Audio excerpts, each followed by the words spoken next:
Everyone, मैं Rohit Sharma, founder and CEO matrix labs private limited, आप सभी का स्वागत करता हूं इस नए पॉडकास्ट में। Matrix is working with the vision to help new pharma startups.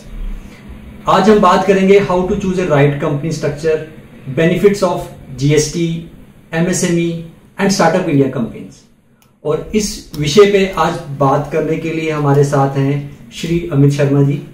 Amit ji पिछले 18 साल से चार्टर्ड अकाउंटेंट की प्रैक्टिस कर रहे हैं, तो मैं आपका स्वागत करता हूं अमित जी। थैंक यू रोहित जी। अमित जी, आगे बढ़ने से पहले मैं चाहूंगा कुछ आप अपने बारे में हमारी ऑडियंस को कुछ बताएं।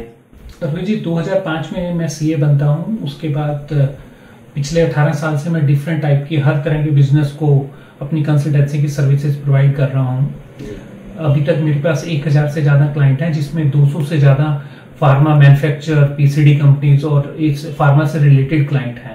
बहुत बढ़िया। और ये मेरा सौभाग्य है कि मैट्रिक्स भी आपकी खुद की एक कंपनी जो मेरे साथ मुझे सीए बनाया हुआ है। Thank you very much sir. Sir, आपको इनवाइट करने का यही रीजन था because we are working for new pharma startups. तो आप मैक्सिमम फार्मा कंपनी के साथ काम कर रहे हैं, तो that's why we have invited you to help our audience.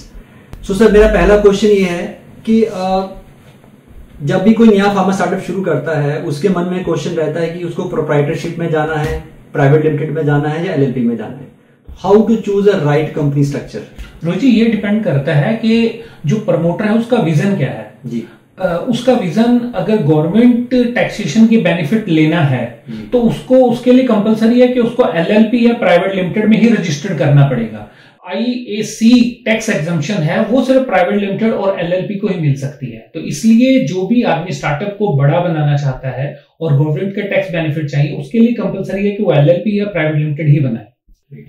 Sir, अब मैं दूसरा क्वेश्चन ये पूछूंगा कि अगर मेरे को अपनी कंपनी के लिए चार्टर्ड अकाउंटेंट को अपॉइंट करना है, तो मेरे माइंड में मेरे को क्या क्लैरिटी होनी चाहिए, किन पॉइंट्स पे हमें एक अपनी कंपनी के लिए एक चार्टर्ड अकाउंटेंट को अपॉइंट करना चाहिए? जी, उसके लिए एक जो भी स्टार्टअप और प्रमोटर है या कोई बिजनेसमैन है, अपने बिजनेस के लिए सीए चाहता है वो, तो उसको सबसे पहले ये देखना चाहिए कि वो सीए से किस तरह की सर्विसेज चाहता है।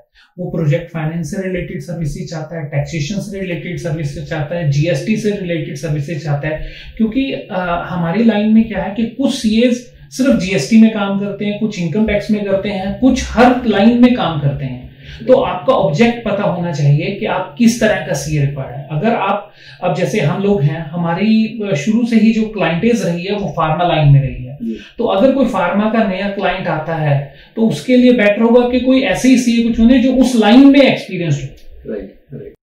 अमित जी, स्टार्टअप इंडिया जो कैंपेन है उसमें नए स्टार्टअप्स के लिए क्या बेनिफिट्स हैं? रोहित जी, गवर्नमेंट ऑफ इंडिया ने स्टार्टअप को प्रमोट करने के लिए एक अलग से डिपार्टमेंट बनाया है जिसका नाम है DPIIT। कोई भी स्टार्टअप जो नया आदमी बनाता है, तो अगर वो उस डिपार्टमेंट के पास अपने स्टार्टअप को रजिस्टर्ड करता है, उस रजिस्टर्ड करने के बाद वो इनकम टैक्स डिपार्टमेंट में उसको रिकॉग्नाइज करता है, तो उसको गवर्नमेंट से ये बेनिफिट मिलता है। उसको दो तरह के बेनिफिट मिलते हैं। सबसे पहला बेनिफिट तो उसको ये मिलता है कि वो किसी भी अपने स्टार्टअप के 10 साल के पहले 10 साल के पीरियड में 3 साल इनकम टैक्स की एग्जम्पशन ले सकता है। यानी 3 साल की इनकम पर उसके ऊपर कोई टैक्स नहीं लगेगा। और अगर वो इनकम टैक्स से चाहे कि उसका कुछ सालों के लिए उसकी असेसमेंट ना हो, वो भी इनकम टैक्स का एक प्रोविजन है। अगर वो फॉर्म 2 में डिपार्टमेंट के पास अप्लाई करता है तो वो भी इस तरह का बेनिफिट ले सकता है कि उसको इनकम टैक्स असेसमेंट से छूट मिल जाए। राइट।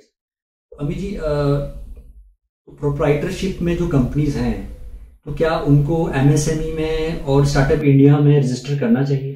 सर, एमएसएमई में हर बिजनेस को रजिस्टर करना चाहिए, क्योंकि जितनी भी गवर्नमेंट से रिलेटेड कोई स्कीम है, कोई स्टेट गवर्नमेंट की, कोई सेंट्रल गवर्नमेंट की, वो सिर्फ रजिस्टर्ड एमएसएमई को ही मिल पाती हैं। जैसे बैंक में इंटरेस्ट का बेनिफिट है, नॉर्मली हर बैंक की एक पॉलिसी रहती है कि जितने भी एमएसएमई यूनिट हैं उनके लिए वो कुछ ना कुछ रेट ऑफ इंटरेस्ट में कुछ ना कोई बेनिफिट पार्टीज को देते रहते हैं, लोन को। तो वो तभी मिल पाएगा जब हम रजिस्टर्ड है।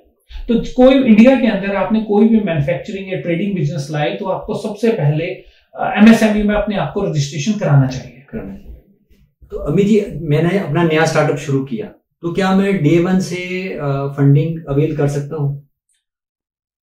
डे वन से अगर आपके प्रोडक्ट में या सर्विस में दम है और आपको लगता है कि ये लोगों को एम्प्लॉयमेंट दे सकता है या उनके लिए कोई बेनिफिट हो सकता है, तो आपको प्राइवेट इक्विटी भी मिल सकती है और नेशनलाइज बैंक भी आपको फंडिंग कर सकते हैं। बैंक ऑफ बड़ौदा की मैं जानता हूं एक स्कीम है जो स्पेशल स्टार्टअप के लिए है। अगर आपका स्टार्टअप लगता है, वाइबल लगता है, तो आपको बैंक फंडिंग से कोई मनाही नहीं है। ऐसा कहीं नहीं लिखा कि कोई स्टार्टअप है उसको फर्स्ट डे से फंडिंग नहीं मिल सकती। पहले दिन जैसे ही आपके पास आइडिया आया, आप बैंक से अप्रोच करते हैं, आपका प्रोजेक्ट वाइबल है, तो आपको साथ के साथ ही फंडिंग मिलेगी। सर मैं अपने लास्ट क्वेश्चन पे आऊंगा, जो कि हर बिजनेसमैन चाहता है कि टैक्स को सेव किया जाए, जिसमें वो चाहते हैं कि अपनी प्रॉफिटेबिलिटी को कम से कम शो किया जाए। तो इसके बारे में आपका क्या कहना है सर, क्या सुझाव है? रोहित जी, टैक्स प्लानिंग और टैक्स इवेजन दोनों अलग अलग चीजें हैं। सीए से उम्मीद की जाती है या किसी भी प्रोफेशनल कंसल्टेंट से यह उम्मीद की जाती है कि वो टैक्स इवेजन बताए, लेकिन अगर एक बिजनेस ने ग्रोथ पानी है, आगे ग्रो करना है, तो उसे इनकम टैक्स में जो बताया गया है कि आप इन एग्जम्पशन का बेनिफिट ले सकते हैं, वहां उनके अकॉर्डिंगली प्लानिंग करनी चाहिए, ना कि टैक्स इवेजन सोचना चाहिए।